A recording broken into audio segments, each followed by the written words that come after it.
Okay, I think it says recording. Does Oh, it? yeah. It says Sweet, got it. sweet, awesome. Hi everyone, welcome to the Money Store. This is AJ. I bring you guys today another interview with my good friend Julian out in California. And today, the main topic that we want to discuss is the sort of different steps that people take in their lifetime within La Luz del Mundo. So we're going to dive into the sort of theological thinking and the ceremonies that happened when one is an infant, when one turns 14, when one goes to the baptism, so the revivals, and on and on. And we're focusing on this in order to sort of paint a picture of what it is like to actually not have free will and actually like sort of show people how the culture around La Luz del Mundo can be very coercive and not at all in the nice way that it paints itself to be. Um, Yeah. yeah, these are a number of things that have been on everyone's mind, and for me and Julian, I think Julian's a great person to have on in order to help like synthesize all of these different conversations that are happening right now on different like forums and so on, and just mesh them all together and give us sort of bird's eye view of how is it that people born within the cult end up, some of them, end up staying in the cult and really like invested in it and really, entrenched in it and so on. So yeah, Julian, thank you so much for being on here. Do you have anything to say? Introduce yourself, anything like that? Well, for those who are probably new to the video or to the channel, my name is Julian. If you're here for the second time, because obviously AJ has been putting a lot of content on this channel, or I mean more, other videos, past videos. So if you're someone returning, well, hello, welcome back, and I'm just excited to, just dive in, express myself, and talk about, how we feel, how this channel is for anyone to comment and anyone to express themselves, things that you can't say or ask within the cult. This is a space where we can really how do you call that, bro, brainstorm and do critical thinking Mm-hmm. if you're still a part of the cult. And a lot of people, we got a lot of comments of people who they talk about their parents and people they know that are still in the cult. And this is a place where you guys can come and really just put your input and express yourself. And that's what's really good about this channel. It helps you ventilate. That's what I told AJ, I think, on the last video. It just helps us ventilate all this stuff out, and I think that's a very good thing. Yeah, I think that's right for sure. The word I would use is articulate. I feel like, Yeah. Yeah. not to show off, but like you and I are people who have our thoughts straight to a certain extent, and we're much older, and we know what it is like to take a couple steps back and actually just give like a sort of assessment of what it is that we were made to go through. Right. And I think it really helps. This is something that I get all the time. I think it really helps um, to just word things in a certain way for people to Yeah. have those arguments, seep in to someone and really penetrate. And then I feel like the mantra of the channel, and you're emblematic of it too. For me, it's it is possible to reason people out of something that they were not reasoned into. No Right. one is reasoned into La Luz del Mundo. People are sort of caught up emotionally into it, caught up Yeah. spiritually into it, through one way or another.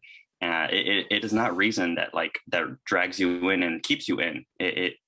But still, like, I feel like what happened to me, and probably you could say the same thing for yourself, is that at some point there were just reasonable arguments and reasonable evidence or bodies of evidence that took you out, that really helped you sort of snap out of it. And Yeah. yeah, I'm really excited to have you on. It's great.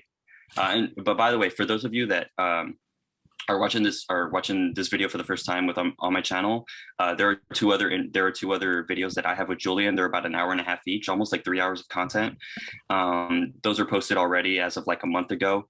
And basically what happens there is we discuss a number of things. We discuss a number of like red flags that sort of caught our attention.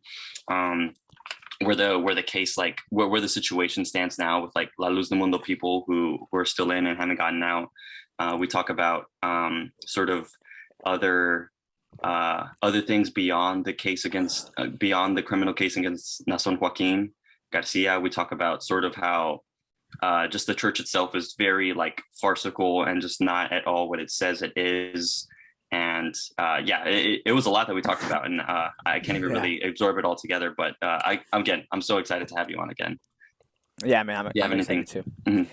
Mhm. Yeah, no, you were saying, this is basically the place where you can doubt, where you can double check things, go back and like, hey, wait, that wasn't right. Wait, like you're not allowed to do that in La Luz del Mundo. That's one thing for Mhm. sure. If you go to the minister with hey, why did this, or why did the apostle that, or just any question, bro, which is perfectly normal for someone to have or doubt. In La Luz del Mundo, that's not allowed. So, Mhm. this is great. This is the place where you can doubt, where you can think for yourself, right? So, Yeah, we provide a sort of mental space for yourself, like if yeah. because no matter what, when one goes into this is awesome, but um the, actually I'm not going to share that, but well, what I do want to say is that essentially when one has doubts in La Luz del Mundo against the doctrine, against the belief, against whatever, you were taught, and you're really like it's really hammered into your head that if there are doubts that pop up in your head, doubt your doubts and don't doubt the church, or doubt yourself before you doubt the church. Hmm. There's this feeling of like, hey, you're coming here every Sunday, and uh, you're having a certain experience, and everybody else is having a certain experience in their own thing on a weekly basis, on a daily basis. And hey, how dare you pose a certain question? In fact, the fact that you're posing a certain question, or having some sort of doubtful thought within you says more about you than it says about us. And so what me and Julian and a lot of other ex-members that have come out of the cult are trying to do is to help people recognize that no, your doubts are valid, and actually I think you should we think that you should really like confront them to the furthest extent that you can. Yeah, Yeah. yeah. Yeah, as a Julian. human being, Uh-huh. we have that right. As in La Luz del Mundo, they strip that right away from you, right Hmm. away. And they don't Hmm. like tell you, but as as you're getting out of that box, you see like you guys ain't allowed to think, or you could think, but just don't go against our beliefs, or else you're labeled, or you end up like me and AJ, Hmm. which is great. Given that this isn't the first time that you've been on the channel, this is the sort of second time that you've been on. The first time around, so actually we can give a little history really quickly. You and I both met through Instagram. I at some point was posting some stuff on like Reddit or something, and then you connected yourself with me on Instagram. And then I at some point was listening to interviews on Luis Carlos Reyes's channel, Mopad 440 HP, which Yeah, is useful to a certain extent. I like his channel, and you were giving an interview with him, and you weren't giving your face, and you were going under an alias of Michael. There's probably like two videos of you, and yeah. I remember at some point I heard one of these videos in like earlier this year or last fall, and I left a comment, like, just a really short comment. I'm just like, damn, Julian just knows this crap. Like he just knows how to like corner someone on a certain thing. And then of course it's up to that person. It's up to the LLDM person if they want to, how they react to it. But like I was really appreciating the sort of messaging that you brought. I left that comment, and then eventually on Instagram you revealed yourself. You're like, hey, actually that dude over there was me. Now it really blew my mind. And Yeah. and so then the interviews that you did on my channel like a month ago, there's two different videos. It was your first time showing your face and giving your actual name. And I wanted to ask if like you wanted to share anything about sort of reactions from the La Luz del Mundo community, sort of reactions and feedback from the ex LLDM people. I don't know what is it that you're open to sharing, if anything. Um, Honestly, no. I mean, I didn't really like. It was something that I was just wanting to do for the longest. Because I feel like when you show your face and you stand up for, because what we're doing is for what's right, right? We're not just standing up for something, a fairy tale that if you talk to any member of La Luz del Mundo who's defending Nason, they have to literally come up with this like fairy tale that makes no sense. So, and that's not to like bash on them, but it's just, I analyzed both sides and I ended up on this side because it's just the more normal thing to do because of just the situations and just, reading the court documents or whatever. So just, meeting more LLDM members and talking to them how they're defending this Narazon with this extraordinary, just, somehow the Pope is paying me and AJ. It's just like, it just I'm makes me waiting for want my to, check, man. it just makes me want to like, bro, like this has to stop. Like, it just made me want to show my face and tell people this is real. I've spoken to people, I've spoken to, family members of like, they reached out, some of the victims, and, it's just like, this is real, dude. Like, and I'm sorry. Yeah, you have to go through that moment where it's going to crush your whole world. I went through it, but eventually you come back up and you come back really strong, dude. And it's not that we're hating on the members. We want to expose a lie because we care about the members. And that's what Hmm. makes me want to show my face. And Hmm. at first I thought I was going to be like, oh my God, like nervous and scared. And but now it's just like, dude, like, no, it's just the right thing to do. And it's Hmm. perfectly normal. And this is why we do it. We don't have Yeah.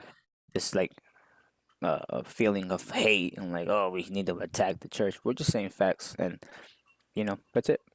Yeah, for sure. I really appreciate what you had to say in terms of that, and I really like admire your sort of bravery, your courageousness to show your face and to be able to like speak like this publicly to everyone. Not everyone can go through it. Not everyone can sort of afford to go through it. There was a period in my life where where I did not want to do it yet, and it's something that people work up to, Yeah, and just even like beyond what something that beyond what you and I are doing right now, it takes a lot to just even speak up within one's own household.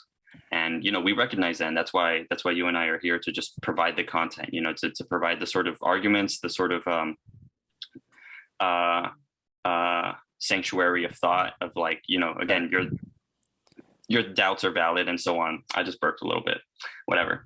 And I think it's important that you point out that we're not trying to hate on members at all. And in fact, we actually like really love the members. Like we grew up with these people. These people babysitted us. We grew up with their children. They nurtured us. They fed us to one or another extent. They provided a sort of normalcy across like years. Imagine like Yeah, seeing a certain family that you probably never really talk to, but it's a certain family within your community that you see on a weekly basis at the very least, and that provides some sort of sense of community and security within oneself.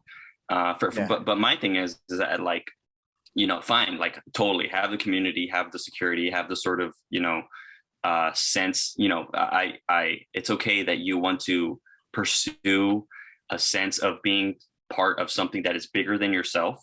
Being part of this La Luz del Mundo Church is supposed to um, give you some sort of sense that you're part of something bigger than you, that God is on your side and whatever.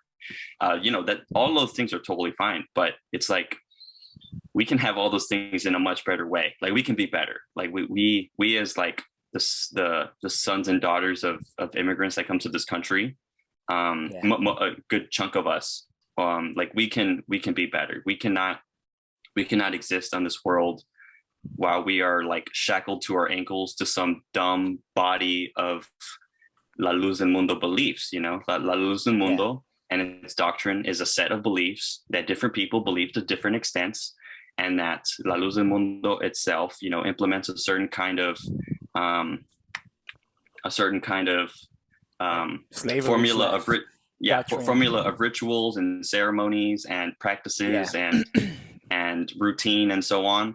And the thing is that like you and I are both here to sort of speak about those things, but reframe them in a different way. We're not going to talk right. about them like they talk about them in the sermons. We're going to talk about them as if like, no, we're actually normal human beings who live in the world and that have a grander idea of how the world works and how human Yeah, I, brains work, and yeah, and so on. So basically, yeah, I'll end in like 20 seconds, but basically, like we can be better. Like we cannot exist in the United States, in this world, etc., as human beings with these like very dumb ideas about not someone having superpowers, or that our church is the correct church or whatever, or like it's all a conspiracy. And again, like I'm waiting for my check from the Catholic Church. Like I'm like I Yeah. really want it. Like please send me something, because Like this work doesn't come free. And again, this work doesn't come free because we are spending so much time on it. you just sent Because me my new we know, headset. yeah, we know we know that there are good people that we grew up with that just have, they're very good people. Like they're inherently very good people, but they just have dumb, bad ideas in their head that we have to help them get out of. And it's not just that Yeah. we just take the thoughts out of them, but we have to address the culture and the environment that they put themselves in that Yeah. help feed those bad ideas. That was a lot, but Well, this that kind of was my goes sort of. back. Like the other day, we were just texting back and forth. I was at work. We were texting back and forth, and I was just briefly telling you. And this part can probably relate to what we're talking about right now. Like, a lot of the members are just people like myself who, like there's a lot of smart people, but a lot of us never really read the Bible, right? I'll be honest, I didn't know nothing about the Bible or whatever, whatever your beliefs are. I didn't know nothing. So this is the weapon that these people use. And to people who are just ingenuine to like the history of what the Bible says or anything about the scriptures or whatever, this is why, and I bring this up because this is why they join a congregation or some place where they teach all these things. But since you haven't studied it, you've never took the time to really, who does, right? Nobody does. Everybody's busy in their life, but in the end, everybody kind of wants this sort of like you were saying, belong to like something higher, something that makes them feel protected.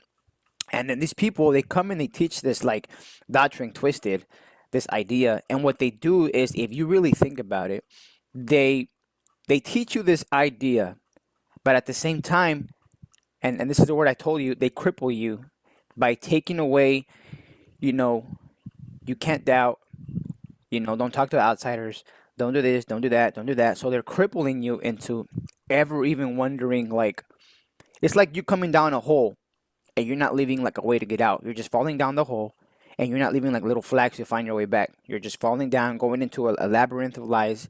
And what people usually do when they do like, they go into like this, discovering this new pattern or a cave, they'll leave little traces to find their way back. And these people, they don't allow you to do that. They make you dive all the way down that rabbit hole. And when you like stuck in the dead end, like how we were, like it's like, okay, this is not what it's supposed to be, or something doesn't add up.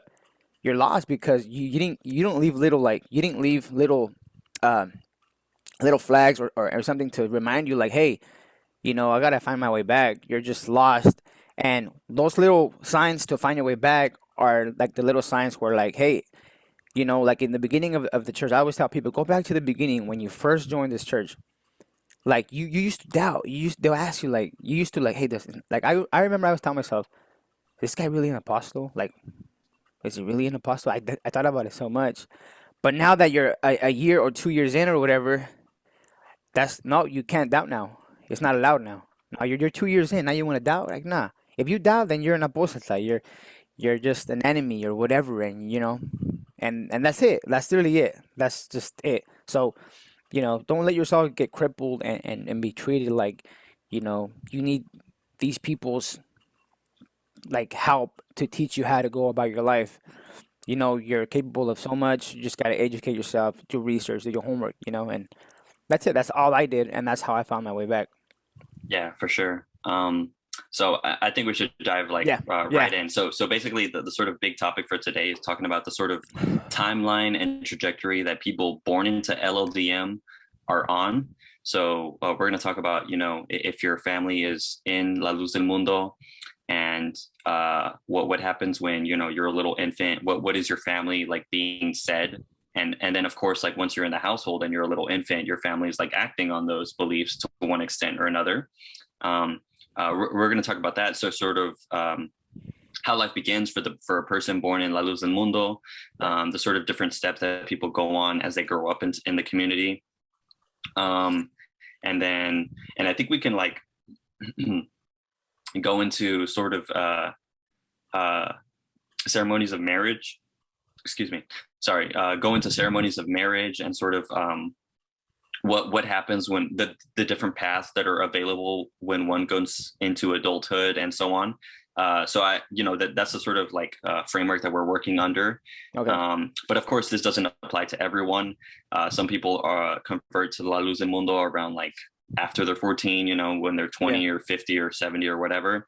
But still, nevertheless, like everyone that is part of La Luz del Mundo witnesses these ceremonies. And whether they're standing in the crowd or whether they're in front of the microphone at like a 14 presentation, it's important to sort of discuss the function of these ceremonies from our perspective, from people that are outside of the group and who have done research about La Luz del Mundo and who have done research on other groups and how they also, have these sort of coercive ceremonies that are meant to keep people entrenched into the church. Yeah, so I don't know. I feel like we could start with like, do you have anything to say about that, or we could start with like what happens Now when let's start. one is born to church. Mm-hmm. So we can start by like when Mm-hmm. a newborn is born into this church, right? Let's just go Yeah, from the very beginning, like we were talking about. So a baby is born. Well, before they are born, Nason made a rule, right? This was new. this is new. Yeah, this This is was this is new. important. This is important. Go So on. let's say like I'm a member still, a full blown member. Me and my girl, whatever. We have a baby, and if we got married right, and I'll say what happens if you're not married, and what happens the other way, right? So if you're married correctly, Uh, one rule is this was barely made up that if you find out you're pregnant, you have to go and stand in the front of the whole church and say we are expecting a child. A lot of people love to say it was because of the prayer of the holy apostle. It's because of him that we are now conceiving a baby or whatever. So, it's not everybody says that, but the majority of the time when people go give thanks to God, they have to first give thanks to Nason's prayer, which I think is mhm. twisted. So yeah, they go and present and they have to say, yeah, we're expecting a child. And, they pretty much have to say like you're gonna, just it's like I don't know, some type of ritual where this is gonna be another child of God, and just kind of like prepping the child, even though he's not out of the womb yet. They're saying that we must do this because somehow the child inside can already feel the presence of the church. And I remember a minister would say that they can hear the hymns in the church, and is prepping the baby to when they wake up. He even said this, bro. He even said that he was like, those babies that when they're newborns and they cry a lot in church, that's because the mom was out there in the world or out there not being in church. So when the baby is born, if they were to be in the church when they were still in the womb, they wouldn't be scared of all the yelling in the church because they were already used to listening to all the hymns within the womb. And I was like, whoa, that's kind of like weird. And anyways, Stupid. so that's just one rule that Nason made up. Happens is, so now I'm gonna say what happens if you're not married and you fornicated, right? You're a couple, young couple and this happens all the time. Like, man, like this happens all the time in La Luz del Mundo. There's something that they try to hide or not talk about, but all the youth, they end up, having, having sex or hooking up. Happens all the time, most of the time.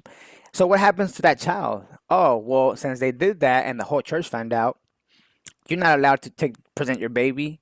Everyone has to stop talking to you for like I don't know how long, a year. You're put to like a test, and your first newborn is automatically, if that newborn, it's not, you can't get presented. So what happens when the newborn is born?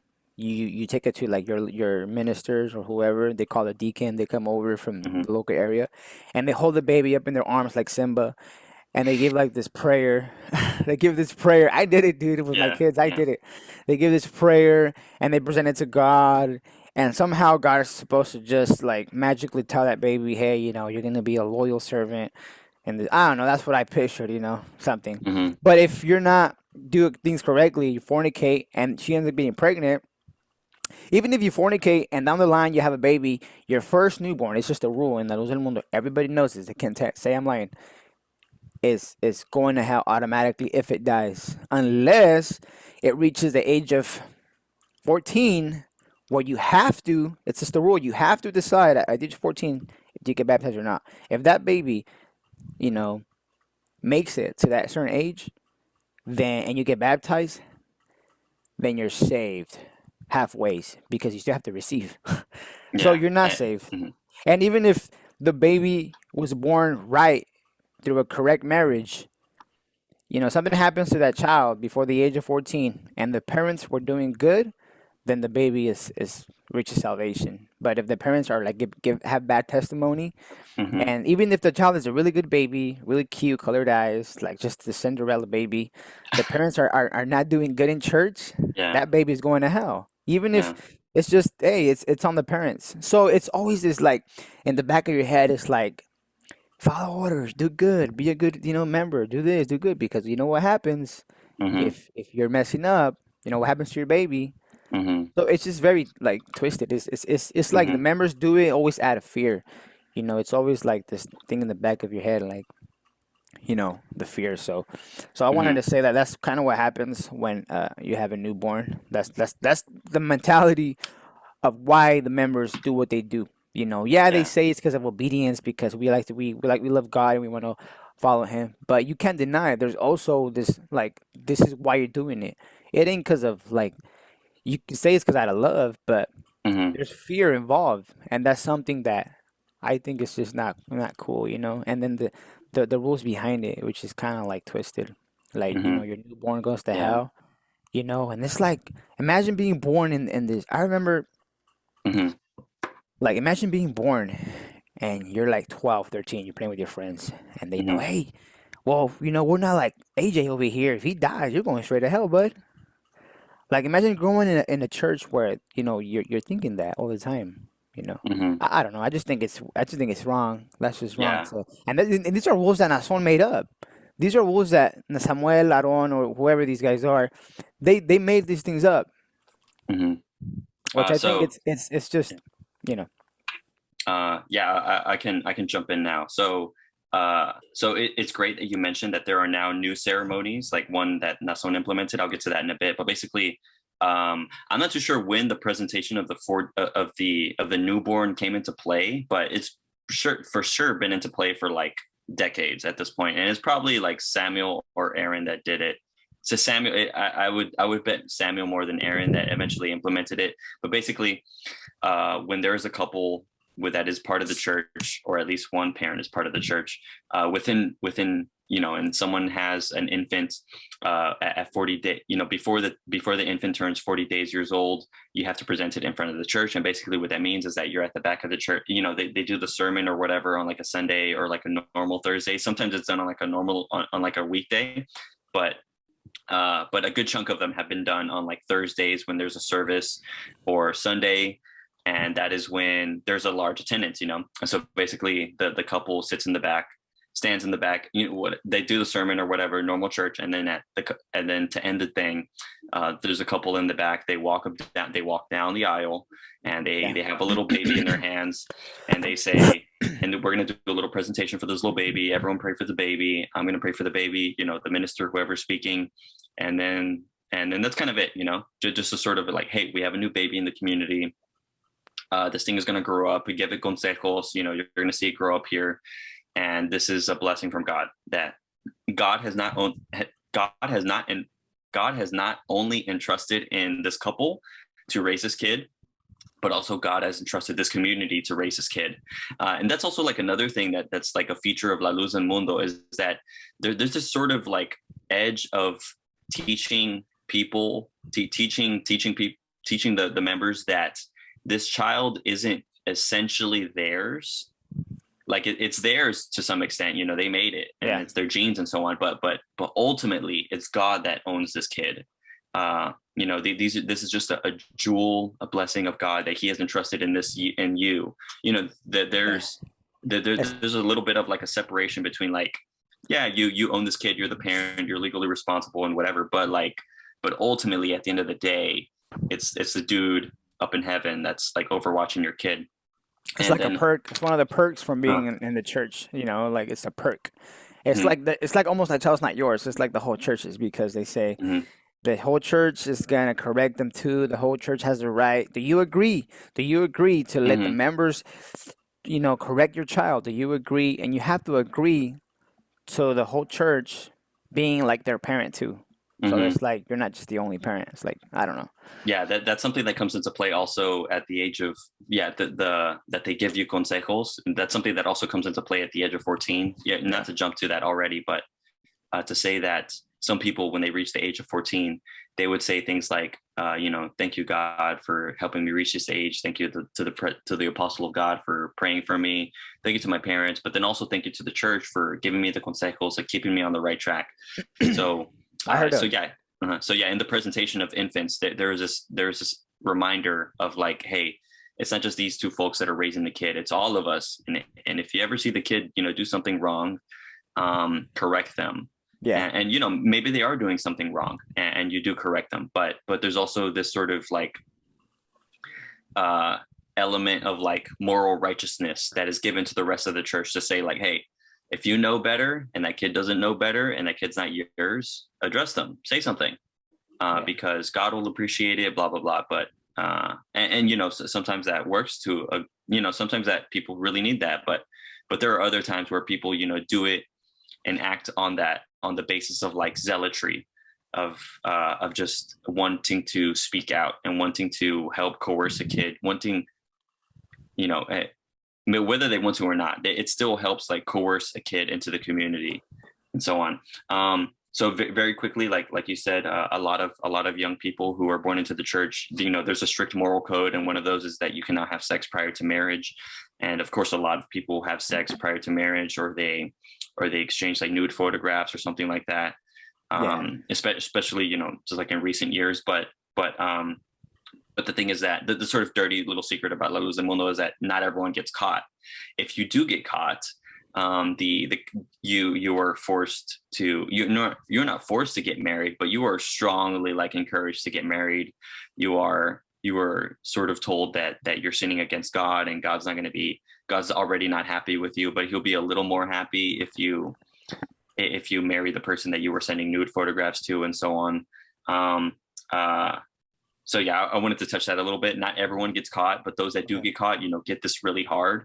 And then of course, when they're forced to marry at like the age of 18 or 19, like something like that, it doesn't look good, because now you have a young couple that has this sort of like ideological pressure on them to get married, and then they have a kid maybe eventually, and then that just perpetuates like the cycle and the growth of the church. um, Yeah. Yeah. uh, so yeah, it's important that two more things.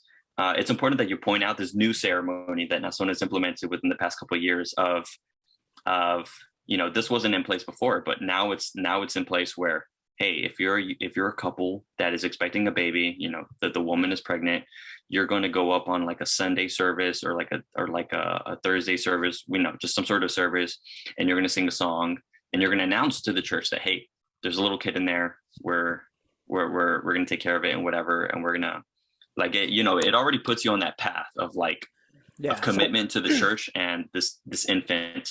And one last thing, this is a sort of rehash of what you were just talking about, but basically, this sort of presenting the kid, and the sort of praying whenever the wife is pregnant, and the sort of uh, teaching that your child is doomed to go to hell if the parents, that the child is not responsible for their salvation until they turn the age of 14. um, right. that is taught within the church, and basically says is like, this kid is growing up, and the parents have to be super involved in the church, and true believers and whatnot, because just in case that kid dies, they may go to hell if one of their parents wasn't a true believer. So again, like right off the bat, basically the point that we're trying to get to is that, like, right off the bat, the risk of salvation of an infant human being is sent front and center to these ceremonies. It's really twisted. Yeah. So go on. Yeah, so we see a pattern here, a pattern of like in every big moment in your life, which is marriage, having a baby, whatever, you see a pattern that this church has to be involved like critically. You find out you're having a baby, right? A couple, anyone, when you get the news, when you find out you're expecting a baby, it's like a big moment in your life. And La Luz del Mundo wants to put like they want to like just really leave a footprint in your life that somehow Nason has to be involved. Oh, you're having a baby. Oh, you better go give thanks to God and go in this church and just involve the church in it. And it's like every moment in your life that you have a special, a nice memory, something big like marriage, having a baby, uh, whatever, La Luz del Mundo has to be there, and if people usually put pictures in their house. Oh, this is when we had the baby and this. All you're gonna see is La Luz del Mundo memories because they make sure to really be involved in your life and those real those special moments of your life. Now someone just has to be involved. Like they make it a some type of just like it's just they have to be in it. They have to be in it. And the consequence of and there's always also a consequence, right? A fear of going to hell. Somehow they manipulate it to where like if you don't do this, like imagine like what if I told the minister, hey, what if I don't feel like presenting my baby? What if I just what if I don't want to do it? Like what? Like, no one would say no. Like you have to go do it. He said it, you have to go do it. So it's just like a pattern I've noticed. Like, and whatever Nason says, if it's like, if it's like even when the kid, even when a child in this youth gets a degree or gets something done within college, they have to go to the church. They have to go say, oh, it's because of things for the prayer of the apostle. Like any important event in your life, the church has to be involved. It's like it's all thanks to Nason. It's all thanks to like whatever. And you see that in anyone. When a youth turns 18, my time has come. They have to take a picture next to the podium, and they have to say the phrase. That's another new thing that came out, right? My time has come. And I heard ministers saying, every youth member when they reach the term of 18, they should dedicate a couple of years of their life to the labor. It's like a rule. Like it's not a rule, but like that minister, the way he was saying it, it's like it should be a rule. It should be a Yes. rule. My time has come. Dedicate some years of your life to the service of this man and go out, and whether it's nothing and just dedicate some years of your life. Yeah. I don't know. It's just something Mhm. that it's like it's weird. Yeah. So we're getting ahead of ourselves, but basically, like, Sorry, yeah. and no, I think that's correct because like it's from the moment that one Yeah. is an I didn't infant mean to and one is like presented. I didn't mean to Uh-huh, jump ahead of myself, but I wanted to just uh-huh. kind of put the pattern like how Yeah, this yeah, church exactly. wants to just like leave a footprint in your life and like but yeah, if you want to continue on to the Yeah. something next like Mhm. well, so what would be the next checkpoint I here? was going to get to the 14th birthday, but yeah, Yeah, let's do again, it. we said this at the beginning, and we've said this throughout. But basically, the point of like talking about all this stuff is to they show that like, hey, the church like really sets a pattern and really tries to get involved and really tries to get everyone else involved in your own life, Yeah. and you're sort of made to be like uh, vulnerable, exposed in front of everyone in terms of your life's developments and so on. Um, yeah, so that is like we've only like talked about so far about what happens when one is an infant, and then one grows up in the church and goes to kids studies. Typically there's a kids studies that's separate from adult studies, and then by the age of 14 is when a number of this is when a lot of indoctrination happens. This is when a lot of ceremonies and sort of different landmarks, checkpoints are put into play, um, for young members. And so basically, correct me if I'm wrong, but the three major things that happen at the age of 14 is that at the age of 14, there's a presentation Yeah. of being 14, and we could talk about that, for a good chunk of time. But then there's also the baptism that one goes through, and then there's also the presentation. No, there's also the revivals that one has to go through starting at the age of 14. So I think we can first tackle the 14th birthday presentation because that sort of mirrors a lot of the Okay. Yeah. presentation of the infant prior to them being 40 days years old. So yeah, is there anything that you want to talk about the 14th birthday, or you and I can both sort of like paint the picture together? Mhm. Um no, sure, yeah. Yeah, if you want you can start and Okay. then when you want to pause like a minute or two and just to see if I have something that pop. Because sometimes when you're talking, bro, like I'll have like, boom, you know what I mean, and I want to say Okay, it. yeah. So I'll take this one. We can yeah, just go for probably it. You can start. we can probably take turns like between different Okay. ceremonies. So basically, at the age of 14, there's a young kid who is born. They reach the age of 14, and the age of 14 is important because within La Luz del Mundo, it is thought that okay, now you can make spiritual decisions on your own. The age of 14, I think, is kind of arbitrary, but within the mind of the La Luz del Mundo member, it's not arbitrary because God revealed this age to whatever apostle, and the apostle started implementing it, started like putting emphasis on the age of 14. I'm not too sure how far these presentations go back, but I would say that like to the years of Samuel or something, like the early years of Samuel in like the Yeah. 60s, 70s. I think that's when it started. I wonder when it would start. This is one So of the things that basically, no one really knows. It's like no yeah, one even knows. yeah, it's It's just crazy, right? done. It's just done Yeah. on like a normal basis. So basically, at the age of Poof. 14, it's done on a Sunday or a Thursday. Sometimes it's done on a weekday, but it's considered a blessing if it's done on a day when there's a lot of people present. But basically, what happens is that there's a normal sermon or whatever. It's a normal church day, but towards the end, there's this extra ceremony where both parents of the 14-year-old stand at the end of the aisle, and the 14-year-old is in front of them, and they walk down the aisle, and the church is singing a song. I forget what song they're singing.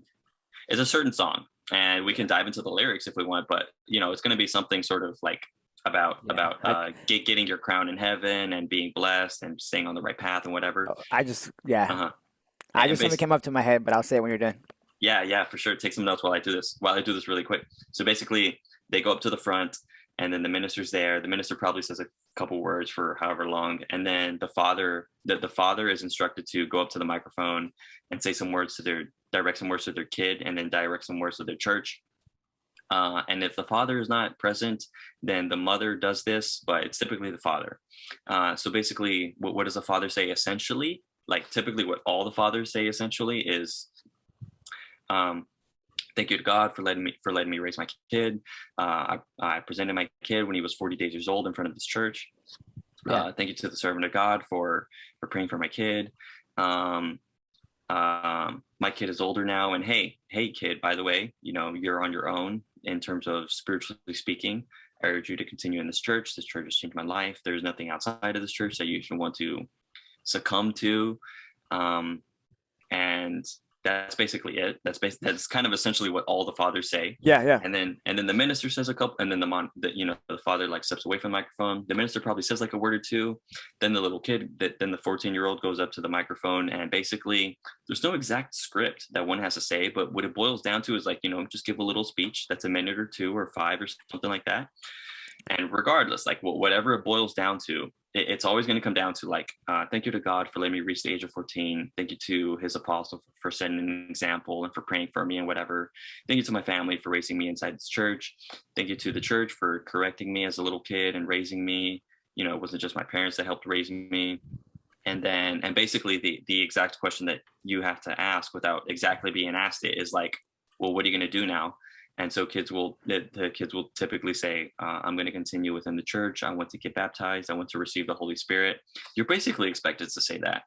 I mean, I've never seen a kid that goes up and says like, no, I don't believe any of this, blah, blah, blah. Like, and if anything, like if someone started to go on a little rant like that, they would be cut off. The mic would be taken away from them. Someone would interrupt. Someone would start to like howl and say, Gloria a Cristo or something. They would think that something was wrong with the kid. Like they would literally say the devil possessed him, man, like something crazy. Like they would literally say that, bro. But that doesn't happen. Sorry to cut you off, but no. That wouldn't. That you don't see that. You know why you don't see that? Because the moment that kid is getting to his age, like when do I've never seen this or heard of this. When does a parent ever ask, hey, and this is what's wrong with like the church, that as that age is approaching, the member. I mean, I don't know. Maybe it's happened, but what if the joven or the child told, the mom, hey mom, I'm the age is coming up, and I don't think I'm ready. The parent would be like, what do you mean? Well, you better pray, and you better, because, if you don't decide, you know what happens. And we know what happens. You go to hell. You don't get baptized, you go to hell. Why can't it be like, well, it's okay, mijo, whenever you feel ready? And I'm pretty sure maybe it has happened, but that's rarely the case. It's like you're expected. Why? Because you remember you got presented when you were a baby, and the whole church already knows who you are, and they expect you to like follow orders, and this initiation of going to like this battle is supposed to happen. And I say that because that's really what it is. You're being initiated into going into a war zone, and you're a soldier of Nason, or the next apostle. There's a canto, there's a hymn where his nephew sings about this, and he really imprints the thoughts of what a youth is going through when they're deciding to give their life to this man. And I don't know if can I say the lyrics of what he says. Yeah, totally. Go for it. He says, and I love this canto, bro, because I just thought it was like freaking cool, right? But now that I think about it, it's like this, what are they teaching these kids at the age of 14? And it says, they talk about how, I'm gonna give myself to my father. I'm gonna be loyal, and I'm gonna be a constant servant. It says Can you give the number or the title of the it's canto? it's called Mis 14 by Abdiel Joaquin. This is a nephew of Okay. Nason Joaquin. Okay. You know what I'm saying? You've heard it, right? I actually think I'm named after him, dude. All right, he's slightly older than me, Oh, and that's your name. I know that. Yeah, that's my name, Abdiel. But And yeah, go on. so it says, I know I'm gonna face giants in this battle, but the prayer of the servant uh is gonna protect me. I will not respond to the pleasures of the world. I will have a shield, right? And then it says, to the beloved church, I will sing a hymn. This is talking about when you're doing your initiation. To the beloved church, I will sing a hymn. I will promise that I'll be brave and I will serve. And I have also decided to give my life to the service. So in verse 4, if you look at this canto, Mis 14, in verse 4, it's an encouragement to tell the member to give a couple years to the service of this man, which is literally exploiting the child. We've heard testimonies of people that are stuck in Europe that have no food and stuff like that. Yeah. Anyways, it says, and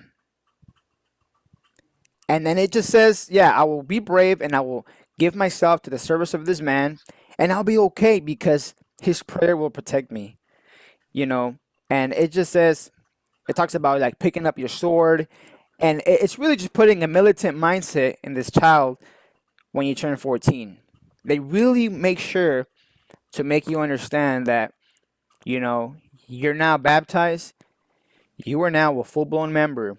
Because once you get baptized, you're considered as boom, like, and they really make sure that this new member has this mindset where like you belong to Nason, you Hmm. belong to him, and it's Hmm. kind of like the North Korean type of. That's why we compare Nason to this North Korean dude, because that's really what he's doing. He wants to make sure that these kids, and some kids are so blown off of this that they want to, what happens to all these youth members? They feel like that now we're living in this going through this era in La Luz del Mundo where all these kids who are becoming 18, they have to decide, if you're not in school, then go do a couple years, go serve. Yeah. And Yeah, you see that's that they something I want to get put to the later. pictures, and it's just like, bro, like throwing your whole life away. I have a Hmm. cousin doing this. I forgot what part of the world he's in, Hmm.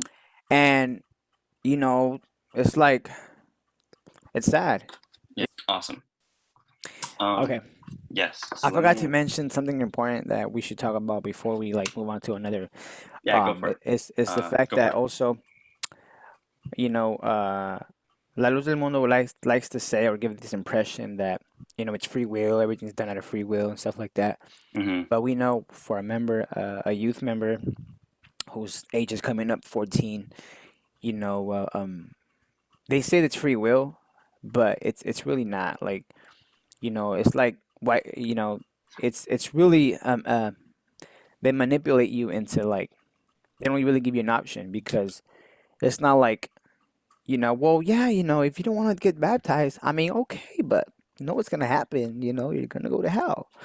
You know what I mean? So it's like, or the parents just kind of like, why couldn't it be like, hey, well, at the age of 14, you can decide when you want to, but you don't never see that, and member never decides like it has happened. I don't know. I mean, they just decide not to, and the Yeah. member ends up deciding to get baptized like when they're older, but it's really never the case. It's really like you're expected to get baptized, and that's just the way it goes. Yeah. And how you were saying, you don't ever see someone in the church with their suit, and they just say, you know what, no, I don't want to get baptized, and flips everybody off. Like, you will never see that. You will never see that because And if you do, it would have never you got will to. see the reaction. And Yeah, but I'm sorry, but you you got to absorb the reaction in a certain way. Like you know the reaction it, means something. Yeah. you would never get to that point of being in the church unless you did it purposely. But you would never see a child because they make sure you're gonna say yes before you get on that pulpit or the podium and say what you're gonna say. They make Hmm. sure that that it's gonna be a yes. And everybody already knows it's gonna be a yes. So it's like, if they were not to do it, you would have never ended up in front of the church in the first place. They make Yeah. sure, so Well, I one thing that so we just talked about the sort of 14th birthday, and one thing that I want to highlight that you emphasize is how uh, La Luz del Mundo, through that song, through other songs, through through the different hymns that are in the Bible, that are in the hymn book, and through different verses and sort of certain things that they talk about and emphasize at the age of 14, certain teachings, that there is a sort of militant mindset that is started to sort of be implemented into the minds of young people. yeah. And at the age of 14, they really try to wrap La Luz del Mundo up in your identity. And of course, like the age of 14, the teenage years and so on, are years where people, try to develop some sort of identity for themselves, who they are in the world, who they are in relation to whoever else, what they study at school, where their interests are, the sort of music that they listen to, what kind of, all that stuff. Yeah. Um, one thing that La Luz del Mundo, in doing the 40th, the presentation of infants and so on, and the presentation of the 14th and so on, a lot of it is about implementing La Luz del Mundo into your identity and making Yeah. sure that you understand that, hey, we're part of you, you're part of us, and you grew up with this church, and you better continue within it, because if you don't, then you're going to lose a certain part of your identity within yourself. Yeah. I've Hmm. always said it's not like a normal church where there's like love, it's free will. Or La Luz del Mundo is more like military loyalty, serve. Nazones. Somos de Nason Joaquin. That's really creepy. Yeah, The it's chanting not. and the fist pumping. That's really creepy. That's new, and that's really like actually really creepy. There's videos of choir Uh huh. going and like marching as a military, stomping their feet on the ground, Yeah. and I'm like, that's the new like, it's weird, and they're just like marching, doing like, if they're and they've always sang this in cantos. They're like militants. They're going and they're gonna go fight the battle, Yeah. and it's just, and this is why a lot of members. Firmes y adelante is Yeah, the yeah. when you talk to La Luz del Mundo, especially right now, what they're going through, their reaction towards it is as of like, no, we're loyal. No, we're loyal. We're gonna continue fighting. And it's like, Hmm. bro, like, chill. It's not even like that. It's Hmm. information, gather information. No, we're loyal. This is my sword, and we're gonna fight to the end. And it's just like loyalty. It's pride. It's like ego, and it's like, It's a dogmatism. It's a yeah. sort of like There's no uh, freedom. There's no love. There's no like something that you would see in a normal kind of congregation. It's just like, no, hmm you know, we're loyal to the end. And it's just like, yeah. whoa, okay, that's weird. But Let's anyways, yeah, let's jump. so Just so jump. that's the sort of like 14th birthday, and I think we've already painted a sort of broad picture of the sort of ideas that come into play at the 14th, and sort of um, Why don't we talk about? really implementing La Luz del Mundo in your identity. I feel like the next thing we could talk about is the sort of baptism really quickly. Yeah, I just really wanted to Uh-huh. mention. You know, Yeah, talk about how Nason, the video that there is, so they can look for it, how oh he's yeah, forcing so his child. let's do that. So on- basically, this is a sort of note for myself, but like, but hey, you know, speaking of this 14 stuff, how about the presentation of Nason that he gives to Adoraim, his only son, in Yeah, the big white church, the big white wedding cake church in Hermosa Provincia. You know, like some people have pointed to that and said like, hey, look at what Nathan is saying to his son, and tell us tell us that's wrong, or you know, like, don't you see what's wrong there? And basically what's wrong there is that, like, I think yeah, Samuel is probably doing a presentation, is probably like running church or something, but regardless, you know, Samuel's going to be present obviously at the presentation of his grandkid, and his kid, you know, presenting his grandkid. And basically, you know, essentially something that Nathan says is that, like, you know, the doors will be closed on you if you ever leave this church, blah, blah, blah. It's really coercive and really gross. And it's in front of like a gigantic audience. it's the perfect. If I can, I will put a clip here, and thank you for reminding me of that, because you know, this is the last thing I'll say. Nathan is not apostle when he's doing that. Nathan is not apostle. He's just a minister or whatever. But nevertheless, like, you know, eventually he becomes an apostle. And when he does become apostle, people start thinking that, like, oh yeah, he was ordained by God ever since the beginning. And so then like, okay, he's not apostle, but he's presenting his kid. I'm like, is this the correct way to present your kid? Apparently it is. You know, porque lo ha conquistado para Cristo el Señor. Lo trae a este lugar.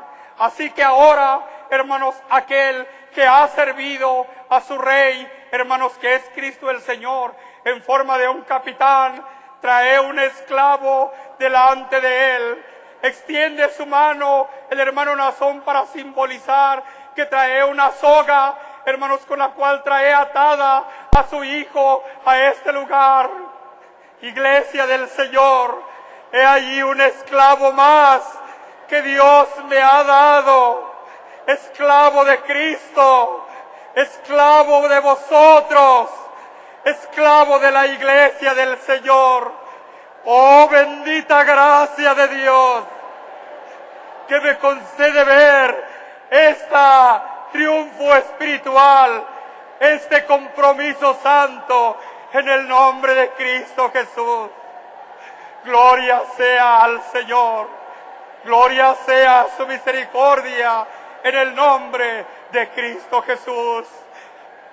He allí un nuevo esclavo para la iglesia de Cristo y para Cristo el Señor. El Señor lo redima, el Señor lo libre, dándole un ministerio en alguna ocasión para que siga sirviendo al pueblo de nuestro Dios como su siervo y como esclavo de Cristo, en el nombre del Señor. Acomódense a un ladito en el nombre. Quiero hoy, hijo, decirte una cosa. A mí no me dijo mi padre cuando me presentó que decidiera. No, hijo, él me dijo, si el día de mañana tú te apartas de la iglesia del Señor, olvídate que tienes padre, olvídate que tienes casa, mis puertas se cerrarán para ti para siempre. Pero si tú sirves a Dios y a la iglesia, mis brazos siempre estarán abiertos. Y en sus brazos yo siempre he morado y he vivido. Adoraim, tú no vas a ser un miembro más de la iglesia del Señor. Si algún día tú piensas en la riqueza humana, si algún día tú piensas en superarte en el mundo, ese día tu padre para ti va a morir. Y tu madre te cerrará las puertas del hogar.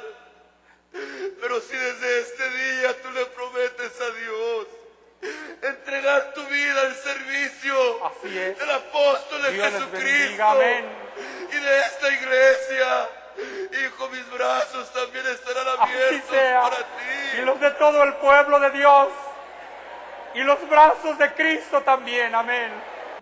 Dios te pague a la iglesia. Dios te pague a mi madre y a mi padre. Dios te pague, hermana Eva García de Joaquín, por dejarme tener esta honra junto a usted. Señor, así sea. Pero más importante, Dios te pague, siervo de Dios. Sí, Dios les bendiga. Porque es cierto que yo no soy digno para esto y usted me ha regalado esta grande bendición. Dios les bendiga. esposa del Señor. Mi espada y mi escudo está listo. Dios te pague. Porque yo Lo voy a recibo en el salir. nombre del Señor. Yo voy a salir a los Así campos sea. de batalla. Amén, así sea. Yo soy esclavo del Señor. Así será. Yo soy esclavo Eres suyo. un gladiador, así es, amén. Iglesia, la luz del mundo, yo soy esclavo tuyo. Gloria a Cristo Yo te voy a Jesús. servir. Amén. Te prometo, Señor, toda mi vida. Así sea. Yo quiero estar en la obra hasta Así el día sea. de mi muerte. Hermanos, que esto sea para la honra y la gloria del Señor. Amén, así sea. Que el Señor los bendiga. Así sea. Adoraim, quisiera que pasara un poquito hacia adelante, aquí a donde empieza el ministerio, donde está y delante del Señor ahí doble sus rodillas. Te recibo como esclavo de Cristo para que seas un luchador en la causa espiritual en el nombre de Cristo Jesús. Que Dios te bendiga, te dé capacidad espiritual, entendimiento. Si por alguna razón el Señor te hiciese tartamudo en tu hablar, el Señor te dé la gracia que en cualquier vocación que tengas, no sea para ti, sea para el pueblo de Dios. Que Dios te bendiga y te guarde. Ve con tu Padre y dile que te siga dando los consejos en el nombre del Señor. Mi mano se levanta para darte la bendición en Cristo Jesús. Bendito seas, llamado para servir a la causa espiritual de Cristo. Dios te acompañe. Amén, así sea. Amén. If we were to ask it, yeah, go on. Well, this is the perfect, when you guys watch, if you roll that clip and Yeah. add it Oh, on the for sure. video, well, I this really is the want to. I'll do perfect, that. this is the perfect example of, since you're born, what you're expected of from the church, whatever, from yourself as a youth member. This is the perfect example. You have, you know, the communist president here, which is Samuel Joaquin. Here, his son is presenting his child a slave, because that's what you are. You become a slave. At this point, you're becoming a slave to this guy. And Samuel literally says, "Here is my son bringing him my grandson," and he has his hand out in the form of a symbolic, you know, he's bringing another slave to my service. Remember the canto of Abdiel? I'm gonna be a servant, la oyo, I'm gonna fight. Yeah, you're becoming a slave to this president or this communist person. Samuel literally says on the video, he is Nason Joaquin holds his hand like this, right? Like he's holding a chain on the collar of his son, and he's bringing another slave. And this is the mindset of a youth. Like, dude, you know, but to them it's okay. They don't see it because they've been indoctrinated since they were in the womb, right? Yeah. I'm here brought a slave with a chain on my neck to my leader that I'm have to serve now. I'm 14. Yeah. My time is up, right? I have to decide yes or no, or we're going to hell. Here I come. And then the words that come out of Nason Joaquin's mouth to his male son, right? Adoraim Joaquin. It's just, now that I see it, bro, it's so disturbing to tell your son, you have to make a choice. Your time is up, son. Make a choice. Whether you want to be a part of this army, serve, and go to this battle to the end of your life, or do you want to, whatever, it doesn't matter. Because whatever you decide, if it ain't us, it doesn't matter. He tells him, I'm going to be dead to you. You will no longer have a father. And this kid is a baby. Look at his face. He's a kid, dude. He's probably still collecting Pokemon cards, right? And his son's like, if you don't, imagine telling this brutally to your son at the age of 14. He don't have a job. He doesn't even know a lot of how life even works yet. But one thing he knows for sure is that he has to decide, because that's what I'm speaking, right? I will be dead to you. And the doors of my house, your mom, your mother will close the doors of this house. Pretty much telling them, hey, if you don't want to be with us, bye. You're dead. Mm-hmm. Leave. Mm-hmm. Now, what kind of 14-year-old has a choice? Think about it. Does that sound like it's a free will? Does that sound like it's even healthy? No, it's just you're Yeah. you know, And what is the teaching you're telling to all the audience, right? All the members there, Yeah. all the parents, amen, yes. And it's just so bizarre, bro, Yeah, to see that. it's important that fine, Nathan is not apostle when he's doing that, but the thing is that like Nathan is the son of the apostle, and this is the apostle's grandkid, and not Yeah. only are we supposed to follow the example of the apostle, but also the example of his wife and how he raises his own children and whatever, and like that right there is very damning. Like that video that I really want to roll, and if I haven't like clipped it in yet so far, it's really damning because it shows just what the ideal culture and the ideal delivery of that sort of speech that happens to a young kid. It's really twisted. And actually, I wouldn't Yeah. even be surprised if when Nason's trial begins, they show that to sort of paint that I think that really helps paint the picture of what it is like to grow up in the church and what it is like for that man to be screaming in your ear in a certain way and setting the example and whatever, and saying that like, yeah, that's the voice of God. He is God's representative on earth. This is how we should be conducting ourselves. He sets the model, etc. Do you have anything else to say, or we can move on to baptisms like really quick? For everyone who tries to say Yeah. like, nah, but he didn't mean it like that, bro. Bro, that's exactly how we meant it. And Samuel Joaquin is giving the glory to God because another slave yet to his army of slaves. Yeah. Yeah, you know what I mean? So let's move on to the baptism. So again, we're still at the age of 14. That is just the presentation. That's kind of the easiest, one of the easiest things. I feel like the revivals is the hardest thing, but the presentation just kind of comes and goes. For me, it just came and went. I wasn't even asked if I was going to be presented. It just happened. It's over with. And But why? Because you were just mentally. It was like not even a decision. I didn't know anything else. I didn't know anything Exactly, else. and that's the important thing about this video, that they go through what you went through, right? Mm-hmm. It was just like you didn't even thought about yes or no, just do it. Yeah. It's expected of you. Yeah, and it was also the thought of like, well, Jewish kids go through their bar mitzvahs, and Mexican, Latino families have their quinceañeras for their women, for their young women especially, but also for some males sometimes. And it's just like, yeah, well, you grew up in La Luz del Mundo. Here's your own little presentation, but we're better. We're better than everyone else, and we add some sort of meaning to it, etc. Let's move on to the baptism. So I'll tackle the baptism really quick.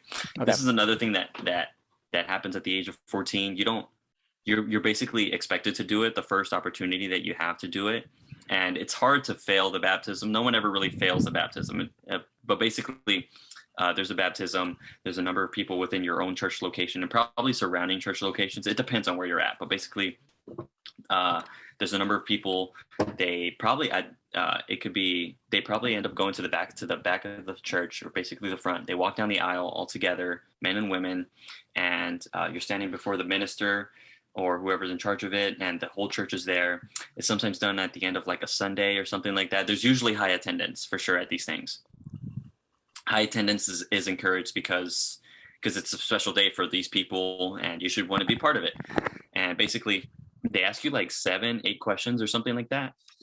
I don't know the questions exactly, but the questions range from like, do you believe that you need to believe in the apostle of God in order to get salvation, and that the apostle is God's representative on earth, yada, yada, yada.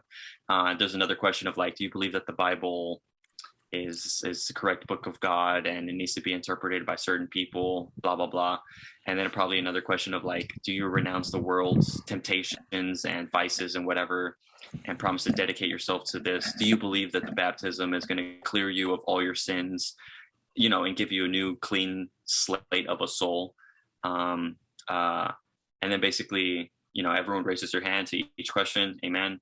Then they go up to the podium. They say a little thing, not to the podium. They go up to the pool.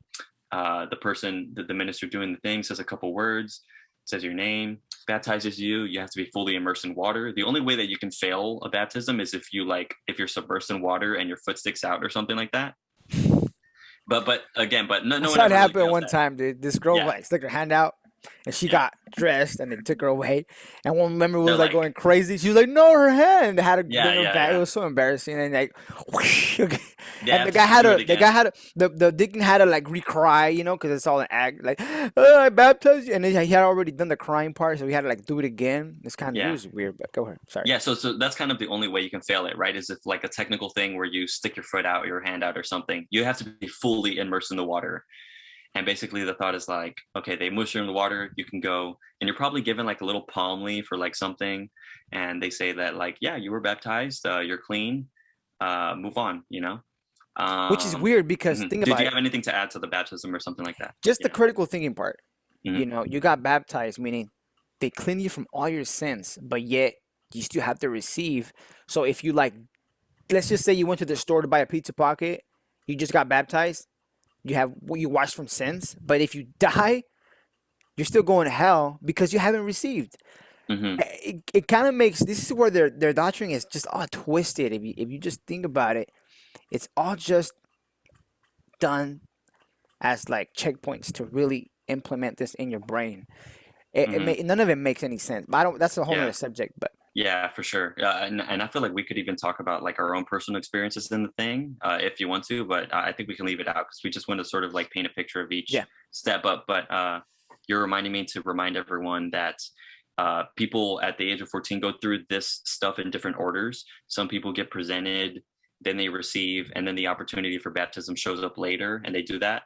But some people get to do it all like, you know, kind of packed together. In my instance, I was presented first, then I was baptized a couple months later, and then over the course of like a year and a half, or you know, past the age of 14, from like 14 to halfway up to 15, almost to 16, I filled the revivals like 3 or 4 times, and yeah. So basically, this thing at the age of 14, people will go through it in different timing, different stretches of time, yeah. and different patterns.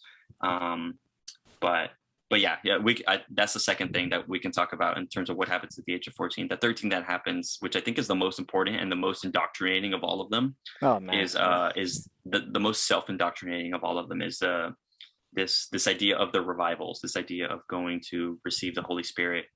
Do you want to start off with this, or do you want me to start off with this and then you tag in? Up to you. Mm-hmm. Well, yeah, I'll just kind of like initiate the whole thing about the receiving the revivals. So the revivals are practice where, you know, it's like the last. I want to say you're completing the little order of the steps you have to do to, I guess, have your little. They call it the requisitos, requirements, to be a full blown son of God. So even though you got presented, you're still not a son of God. Even though you reached 14 and got baptized, you're still not a son of God until you receive the Holy Spirit. I guess now you're a son of God, but still now you have to be a loyal slave to require salvation. So these are all little requirements that they make you do. It's a trauma that someone goes through because they're just trying to get all these certificates to finally. Yeah, and no matter like how many ceremonies you go through or whatever, yeah, ultimately your salvation is still like on the line. Yeah, you know? exactly. When you pass the checkpoints, your salvation is a little more like you have a greater grasp on it and you have a greater chance of it. But ultimately, at the end of the day, if anything, it just exacerbates the sort of risks to it. And if Nason, like, let's say he has a stroke tomorrow because he's just eating too many Twinkies, right? He's having too many Twinkies in jail. He has a stroke. Bro, it was all for nothing. Because if this man, I said this on the last video, if Nason just dies from a natural cause, it was all for nothing. You said if he just trips and like hits his head. Yeah, he was all for that nothing. Simple. Yeah. So what was the whole point of it? Is that it goes back to none of it makes any sense. Anyways, so revivals, it's a practice where they have to close the windows. So I'm gonna say from my experience, we would close the windows. We would put duct tape the windows. This sounds very scary, right? But we would have to duct tape the windows, put cardboard all over the windows to make sure no one can see inside what's happening, because what's about to happen, it's gonna go down. It's gonna be a lot of. I'll dive into it, right? But first we duct tape the windows, right? Make sure no one can see inside. No little kids are allowed inside because one of the ministers said that during this whole thing, a lot of demons are flying around. Because and it's really stupid because like sometimes the kids are in the basement and it's just like, oh, okay, Yeah. I guess the concrete floor like doesn't Yeah. allow demons to go through it. Like, Yeah, right. So the revivals is the last step of the certificates you need, requirements. And what it is you're pretty much gonna go and you're gonna go and really drench yourself in sweat to speak tongues. And that's the thing, that you have to speak tongues to, you know, say that you receive the Holy Spirit. In Luz del Mundo, this is a weird practice, right? In order to receive the Holy Spirit, you have to someone from the deacons or the ministers have to say, yeah, he spoke tongues, he received the Holy Spirit. So how do you get to this receiving the Holy Spirit? So they duct tape all the windows, all the members, the ones who haven't received the Holy Spirit have to be there, and the ones who already have received are there too.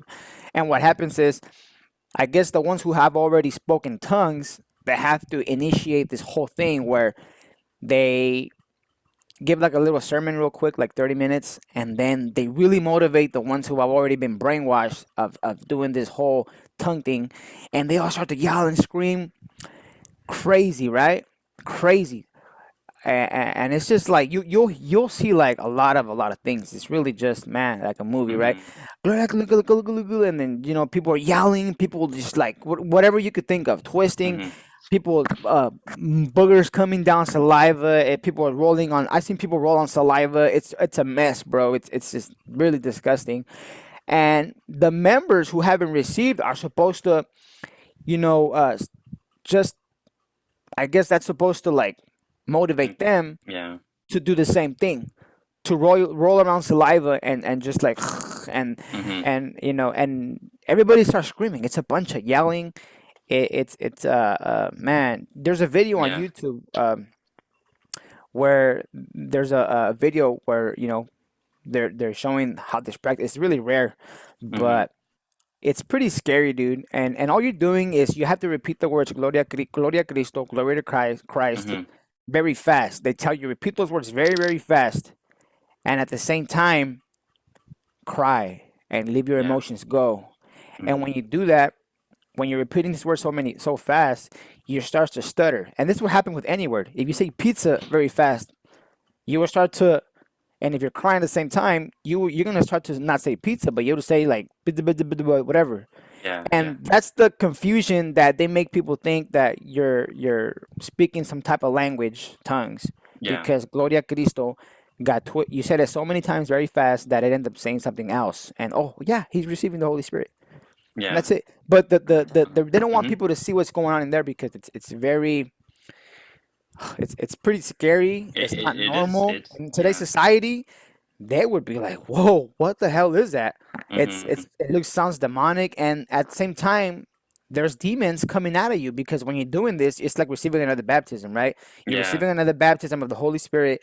So what happens is the demons are flying out of you, and there's a lot of demons going on in that building, and that's why they say no children allowed, because the demons can go inside the baby, or the demons this or that. So that's the reason why there's no little babies allowed inside.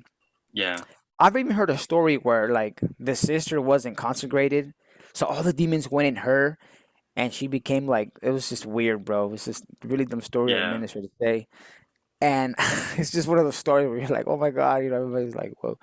But anyways, so I seen kids who were 14. So when I had already received, I would go help, and I would see little kids, bro, just, you know, in sweat, in their knees, crying, and they go through just mentally, they're there for like a period of 2 to 3 or 4 hours, just there in your knees, and a lot of kids pass out, and honestly, now that I think about it, bro, they should have an ambulance there, because anything can happen, you know, anything can happen. I seen kids pass out. They're put through honestly, like if someone can take a video of it and show it to like some type of like human, you know, what is it, like a human, some type of like a human resource where, hey, is this safe what they're doing to these kids?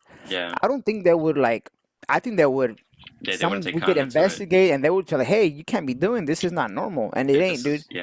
That would be against human rights. You're put through 3 to 4 hours, kids as young as even 13, 14, through this I've agony and I've pain. even heard of some kids who not that they went to the Avivamientos, but that they one way or another ended up demonstrating that they received at like the age of 9. Like I've heard this. That's weird. Yeah, But it's yeah, let me jump in. So yeah, basically, the age of 14, it's basically you have to you do your baptism, you do your presentation. At the presentation, you're just being presented and sort of like demonstrating your sort of presence to the rest of the church.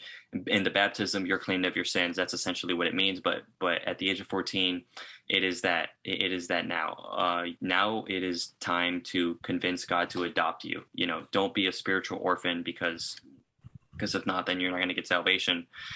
So, you know, hey, you had your baptism or whatever, and you're clean of your sins, but that doesn't mean anything. What means something is that like that you receive the Holy Spirit, and this is the hardest part of being the age of 14. And like you were saying, it's basically the sort of typically the inside of churches, it depends on your location for sure, but typically on the inside of the churches, the setup is sort of changed. Maybe the benches are all moved, or maybe there's like a, you know, the walls are like the windows are sort of covered up, something like that. And basically for like a week, sometimes I've heard of some that even last like 2 weeks in Guadalajara. I've heard of that some in Guadalajara last up to 2 weeks, and every single night the people go. But sometimes they only last like 3-4 days. Some last 5 days. It depends. But basically, in those days in the afternoon, church isn't the normal church. Basically, what happens is that they change the setup, and the person in charge, or you know, probably does a shorter sermon. It's probably like only 30 minutes, the whole service altogether, and then everyone goes into receiving mode, tries to go and receive. And basically that can last. Some people just do it for like 30 minutes, an hour. Some people stay there for several hours. One time I was there for like 4 hours, literally just all day long, just praying all night long, all praying up until like it was 11. I opened my eyes and it literally everyone was gone, and that like completely shocked me, and I didn't receive that time somehow. But basically, that's the point of the thing, is that like, hey, we set aside this time here for you. Stay here as long as you want.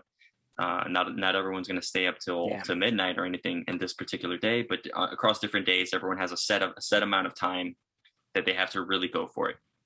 And at the same time, the people that are going through the revivals are congregating themselves and are watching TV. They are reading the Bible day in and day out. They're trying to behave themselves to the best possible way that they can. And like you were saying, is that, okay, ultimately what it comes down to is that you're going to get on your knees, you're going to pray, and you're going to pray. You can do your little prayer. At some point, you're going to start praying in your head and not with your mouth. With your mouth, you're going to say Gloria a Cristo over and over again. Gloria a Cristo at a certain pace. But this is something that is said all the time, is that like separate your mouth, you know, glorify Christ and do that. Separate this from what's up here. And what's up here is going to start praying and thinking about God and like telling God, like, I don't want to be an orphan anymore, blah, blah, blah. Just really begging and pleading God for that stuff. But they're saying that like separate this from this, you know, your focus is up here, but here, keep this running, but just let it go on its own. And you let it go on its own. And it's Gloria a Cristo, Gloria a Cristo. The syllables start to mash up one way or another. You repeat the thing several thousand times, and it eventually gets to the point where you're just babbling. And basically it's that babbling. I'm not too sure how even they measure this, but basically a minister's walking around, you know, you listen to different people's babbles. And whenever someone babbles in a way that's convincing or something like that, and, you know, their movement, their body language and so on seems convincing, the minister will say that, these are ministers that are approved by the servant of God to detect for this thing. The minister will say that, like, yeah, Julian has received this Sunday. When we give the announcement of who received this week, Julian's going to be on the list. Or sometimes they do it like right on the spot. Or right on the spot, they put a little, while you're still on your knees and crying and stuff, they'll put a little sash on you, and they'll give you a palm leaf, and they'll say like, you've received. You're the son of a king. You know, that's a song, that's a hymn that they sing. Soy el hijo de un rey. And but yeah, you know, taking a couple steps back, it is nothing but brainwashing. It is literally like this sort of brainwashing ceremony that they put you through, where you have to be on your knees crying, where you're encouraged to. You basically end up crying and having a lot of snot going down your face, and you're in a very vulnerable position. You're on your knees. You're very tired. You're crying and singing. Your voice gets like raspy over the course of the week, and people who have received are kind of around you, sort of on the periphery of the church. People who have received, and they're there, taught to continue singing and encouraging.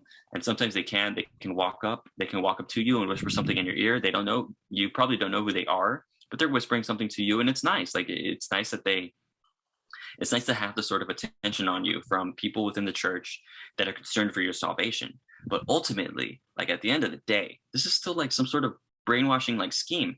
And how is it any different from like televangelists that people can just easily like YouTube and, look up on like TV?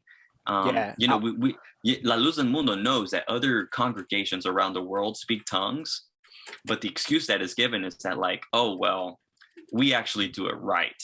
And when we do it, God is actually on our side.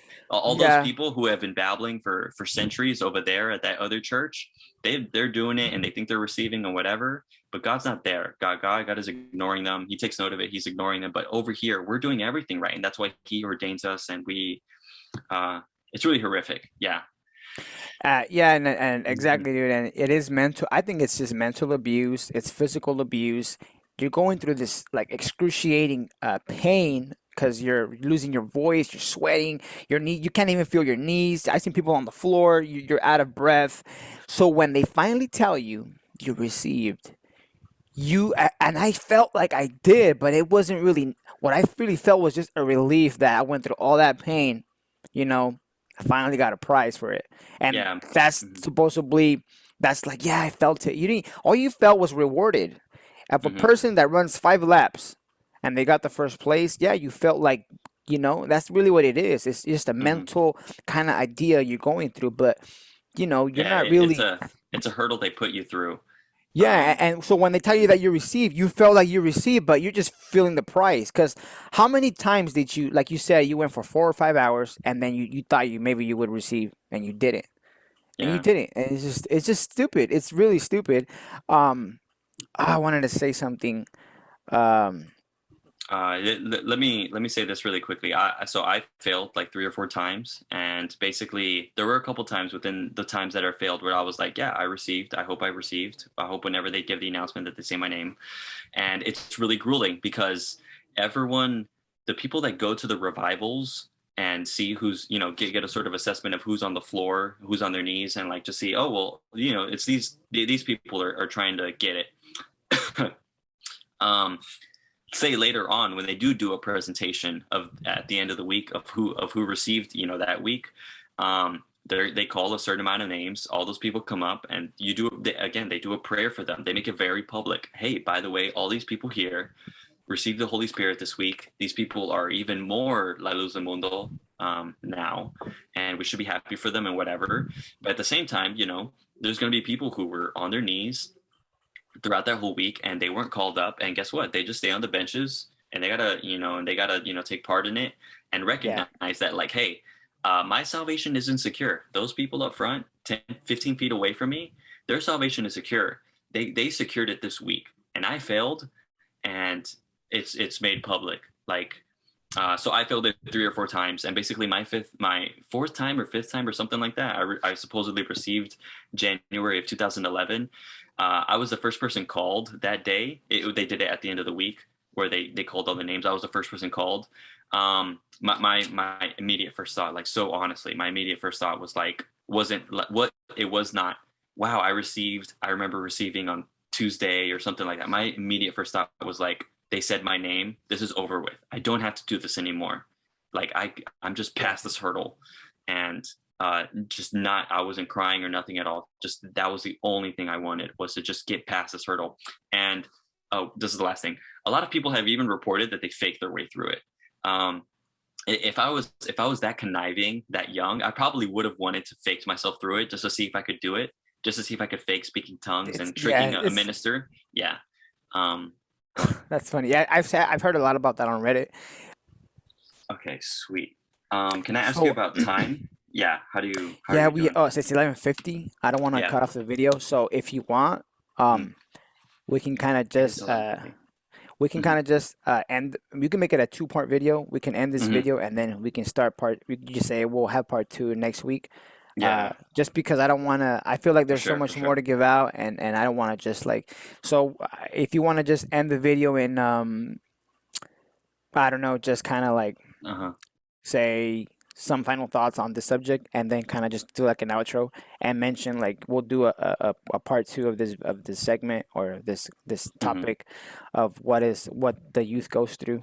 Yeah. Unless you wanted to cover some other topic really quick before we Uh, no, and there's probably like one question I could ask you, but yeah, I think that's good. I think within the next 10-15 minutes, if that seems right to you, we can sort of say, okay, this is our quick sort of crash course on the different okay. timelines of the thing, and there's going to be another part two coming soon, and where we can give more detail to what we were just covered, or and then also kick it up to like adult age, like when someone reaches age 18. We won't get to that today, but we can get to that the next time, and the Okay. different paths that people offer you, and one of them being like get into the ministry, dedicate some years. um Yeah, um so I just wanted to yeah, mention like for sure. Go this on. whole revival thing. It's if you're one of the persons that like to be sure, you know, biblically and stuff like that. Like sometimes I do that. So I actually went back and looked in the Bible, like where does it say that you have to be put through this excruciating pain and now you receive, like it's not even in the Bible. This is just literally something this leaders made up and you just have to go through it and that's literally Hmm. it. Yeah. That's it. And it's Yeah. just the same pattern of other congregations, the same thing. But now, Yeah. like you were And saying, hmm. but ours is the correct way because we have the apostle. Hmm. We have the apostle of Jalisco with us, so we're Hmm. right. You're wrong. Makes no sense. Actually, earlier this week with my friend Chris here, I saw this movie called Marjo. It came out like in the 70s, I believe. Marjoe. And basically Marjo is of this kid who grew up in like a certain church family, and the family really raised him to be very preachy as like a 4-year-old. And basically in the movie he starts to give different uh sermons and sort of little events at churches across the United States. Yeah. And he goes and gives like visitor sermons and stuff. And basically, the viewer of the movie gets to see how the person is obviously not buying into it, and they're just admitting, they're like, yeah, this is all theatrics. I learned this when I was younger. And then they start showing clips, like really long clips of the adult man pretending to be some sort of pastor and like getting a crowd really riled up, and then later on eventually asking them for money. It's really creepy. But basically I bring that up because like La Luz del Mundo knows that they are not the only religious organization that implements this sort of that has this sort of emphasis on the speaking of tongues, whatever that is, scientifically speaking. Like it's a really like interesting thing to think about. But Yeah. but ultimately it's a trance that they put you in. What the revivals are. It's a trance that they put you in a certain way. And these trances are not, they are not the only organization that puts you into these things. And they're not the only organization that recognizes the benefits that they have from putting you through this thing, because through putting you through this thing, Yeah. they solidify it more into your identity. They really they really drive home the point that, hey, if you don't receive, you're gonna go straight to hell. And you better get through this like everyone else did. It's your turn now. Yeah. And it's this we've tracked a couple of different steps that people go through, and it's all for the point of just like entrenching you in the church, while telling you that they're not really entrenching you in the church, but really, they are. And people, and I feel the thing that you and I are trying to point to is that, like, there are people who grew up in this thing, and we are trying to help them take a couple steps back and recognize that they've been they've been like in this spiritual echo chamber. They've been spiritually like Yeah. siloed, and they've been like put into this bubble that they have to break Yep. out of. And Mhm.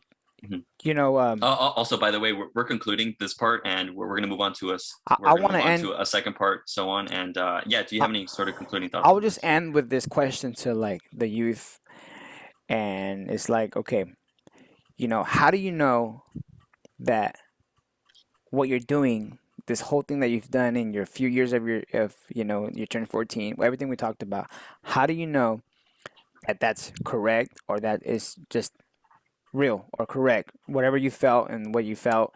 A lot of people. I remember when I was going through the revivals, I would have dreams of Samuel Joaquin. I had a couple dreams, and that just because it was mentally just in your head. Like if you're mentally thinking about an exam, or how many times have you had a mentally being like scared of something in your life, which is whatever, a race, an exam, something you were going through your life, and you had a dream about it. It's just mental. It just happens. That explains why I had dreams of Samuel Joaquin the days of the revival. It wasn't because it was a miracle. It was just I was just having dreams because the brain works like that. But what I was trying to get to is all the youth, right, who's grown up going through all this that we mentioned, they're gonna naturally just believe it, even if it's not real.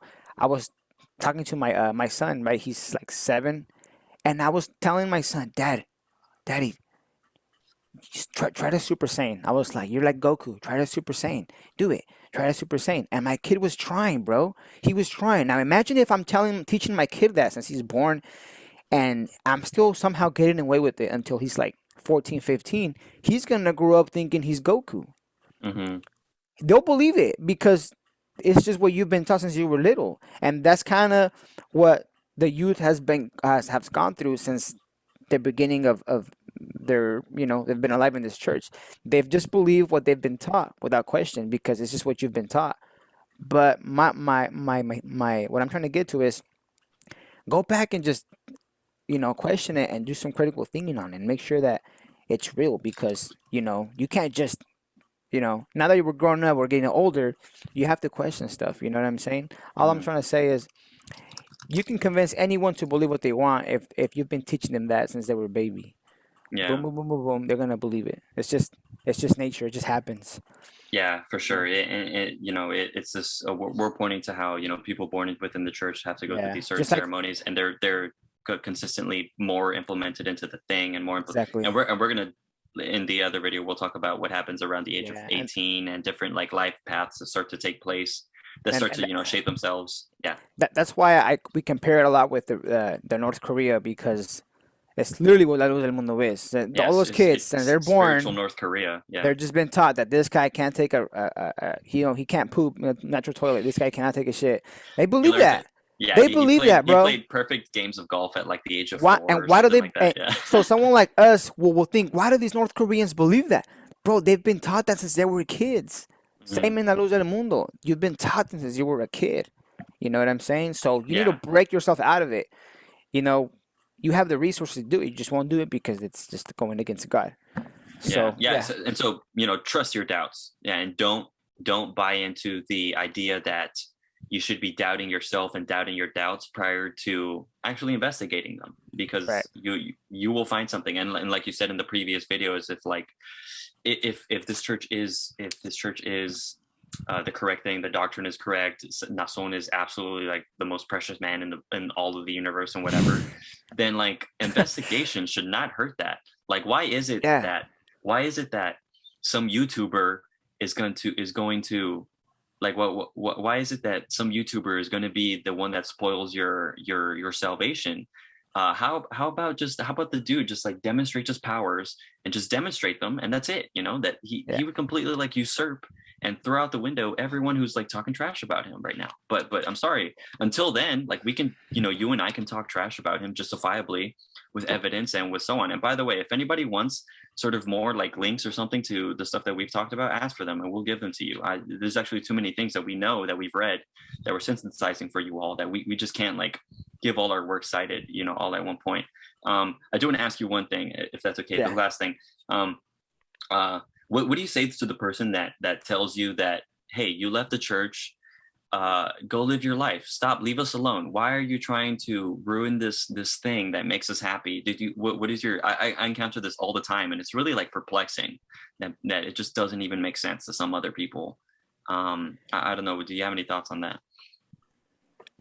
So the reason why I'm here making videos is because, first of all, it's not against the members. It's I have a personal.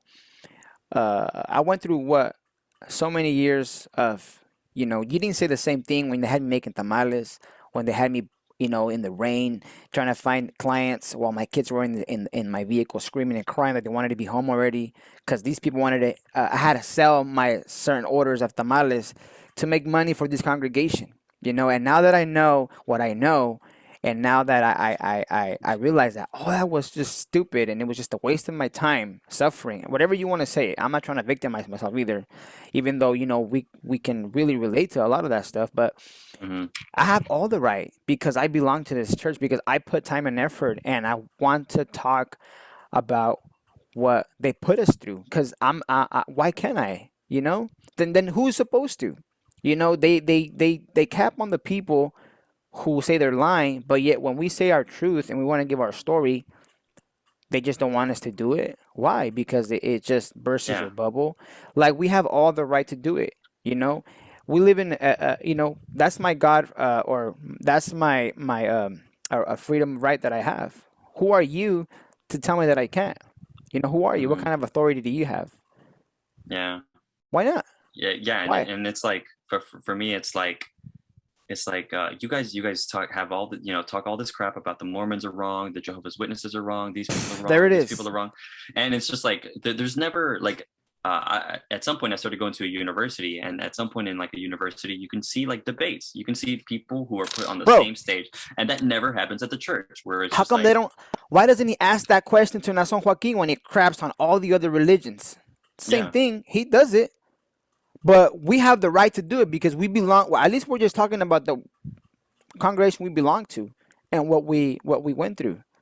Nason does it just to make himself look like this bigger person that he is, the ego he has. He needs to Hmm. crap on the Mormons, Catholics, Jehovah Witnesses, and everybody else. And all the ministers follow his little trail. They all do it. Yeah. If you before you ask me that or ask AJ that, ask Nason that. Why does he Yeah. have the right to do it? Hmm. And I mean, And when he like, gets the answer, then then you know, then you come to us, yeah, right? like, I mean, just have the dude like demonstrate his magic powers, and like it's over. You know, I'll end the channel like tomorrow. Just the moment the dude, Yeah, you know, it's funny. It's funny it's how they say they have this powerful truth, and whoa, where did that? You know, my time has come, but yet they're so fragile when it comes yeah, to and like speaking these what subjects. kind of the god of LLDM, you know, ultimately, you know, in the mind of the LLDM member, it's God who's orchestrating everything, and it's like, well, guys, from your perspective, your God is like treating y'all like crap. Like he's given you all these avenues through which to doubt, legitimate, very hardcore, legitimate avenues through which to doubt, and the only way that you don't get through them is through this coercive culture that tells you not to go down those those those paths. And then at the same time, while the man of God is in his hour of greatest desperation ever, you know, God's not saying anything. You can hear Nason demonstrate his like really weak voice in the courtroom where he's saying that he's not guilty, if you've probably seen this, or just like I did. the dude has his lawyers who aren't even part of La Luz del Mundo, and the lawyers are saying like, yeah, he's an adulterer, and it just goes on and on where you these practices of these landmarks within people's lives are in the place because are in place to keep people within the church, to entrench them within it, because, you know, ultimately there's no God at the end of the thing that is actually like keeping people in it. No, it's this culture of just dumb ideas. And yeah, and we're here to just call out the dumb ideas that good people have within themselves, just so they can just be better and think better for themselves. And like, once they get out of this cult, I really don't want them falling into another one. Yeah, I Mhm. mean, I guess ultimately why they feel like we're not allowed to talk against them is because they've been put in this like pedestal where they're the rulers of the world, and like they're, you know, they're the only ones, so they feel like they have that right to talk. People want to shut up and when to, you know. I felt that when I was in this La Luz del Mundo. I would look Yeah, at all the other people, and be like, "Ha! Look at you! this sort of You're being, self-righteousness, this you're sort of, being lied to. I yeah, know the truth." mhm. It's just like, yeah, This but sort of sorry, feeding go ahead. of your like narcissism and it's Yeah, just not healthy, like it's, collectively, like individually and just collectively, it's just not healthy. This is not how we like yeah. run the world now. You know, yeah, Hmm. but that's another subject we can talk about, another Yeah, video for of sure. what they feel. They have ego, they Uh-huh. have all this pride. It ain't faith. That's not love. It's ego, pride, and all these things that Nason has taught them.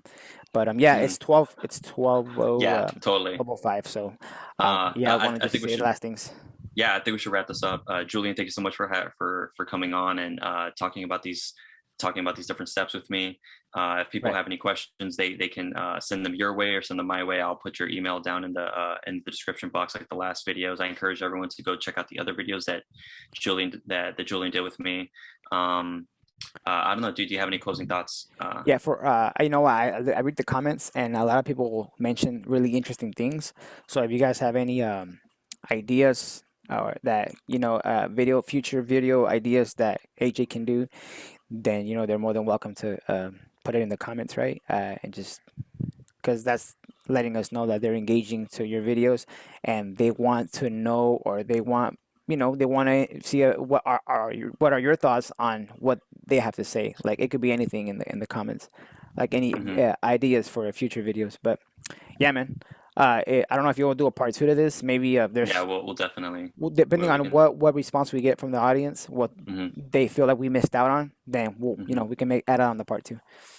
Yeah, for sure. And this is to sort of wrap up already, but yeah, Julian, thank you so much for coming on. I'm pretty sure the audience will appreciate your voice and your advocacy and your sort of your ferventness. I think that's the right word, or your sort of energy for like just speaking truth to power and putting this organization and its practices and its ideas and its current situation, putting its feet to the fire. For sure. Thank you so much for having on. I really appreciate you, being part of this, this collective thing that's happening right now. And I look forward to more. I hope you can multiply yourself and just, Yeah, man. We'll make I time. just wish we can have more Julians. Yeah. We'll find time, bro. We'll definitely keep you going for sure. Oh, it's awesome, man. Yeah. Take good care. Thank you. Yeah. Thank you, everyone. I'm gonna stop the recording.